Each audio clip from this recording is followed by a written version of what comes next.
بسم اللہ الرحمن الرحیم۔ عالم اسلام کا عظیم اور ہندوستان کو فتح کرنے والا پہلا نوجوان مسلم سپہ سالار محمد بن قاسم 75 ہجری کو طائف کے مقام پر پیدا ہوا۔ باپ کا نام قاسم اور دادا کا نام محمد تھا۔ جب بڑا ہوا تو اس وقت مسلمانوں کا خلیفہ ولید بن عبد الملک تھا اور مسلمانوں کا دارالخلافہ دمشق شہر تھا۔ اس وقت مسلمان ایران فتح کر چکے تھے اور چونکہ سندھ کی سرزمین ایران کے نزدیک ہے اور ایرانی سلطنت کی سرحد سندھ سے ملتی تھی، اس لیے اس زمانے میں جبکہ ایران اور مسلمانوں کی جنگیں ہو رہی تھی اور اسلامی فتوحات ایران میں بڑھ رہی تھی، اس دور کے فتنہ پرور ایرانی سندھ میں آ کر پناہ لیتے تھے اور سندھ ان فتنہ پردازوں کا مرکز بنا ہوا تھا۔ خود سندھ کا راجہ داہر بھی اس کوشش میں تھا کہ ایرانی سلطنت کسی طرح قائم رہے۔ دراصل وہ مسلمانوں اور ایرانیوں کے مختلف معرکوں میں ایرانیوں کو عسکری مدد بھی دیتا رہا، لیکن جب ایران کی سلطنت پر مسلمانوں کا قبضہ ہوا تو راجہ نے کچھ سرحدی ایرانی صوبوں کو اپنی حکومت میں شامل کر لیا اور ایرانیوں نے بھی کرمان اور بلوچستان کے صوبوں کو سندھ کے راجہ داہر کے سپرد کر دیا تاکہ مسلمان ان پر قبضہ نہ کر سکے۔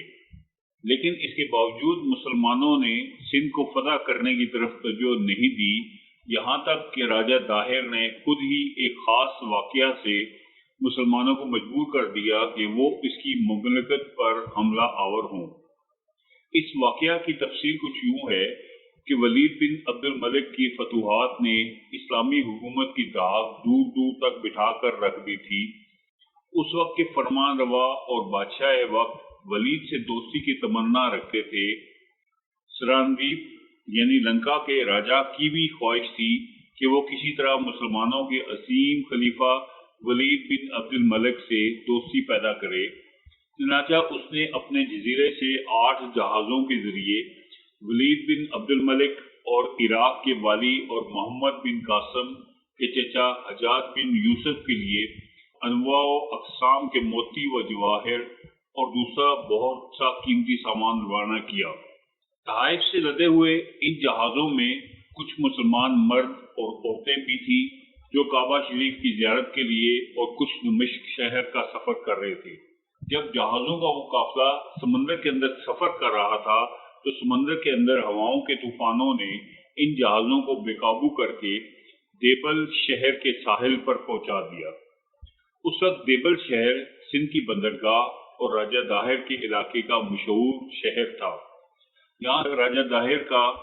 ایک گورنر اور سپہ سالار رہا کرتا تھا۔ یہاں قزاقوں کے ایک گروہ نے جسے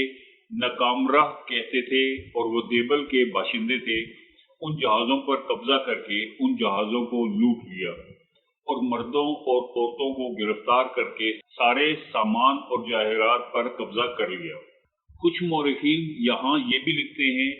کہ جو لوگ مسلمانوں کے جہازوں پر حملہ آور ہوئے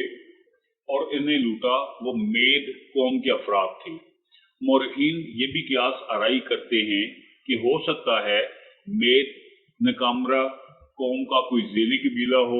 اس لیے کہ دیبل شہر دراصل مید قوم کا مرکز تھا،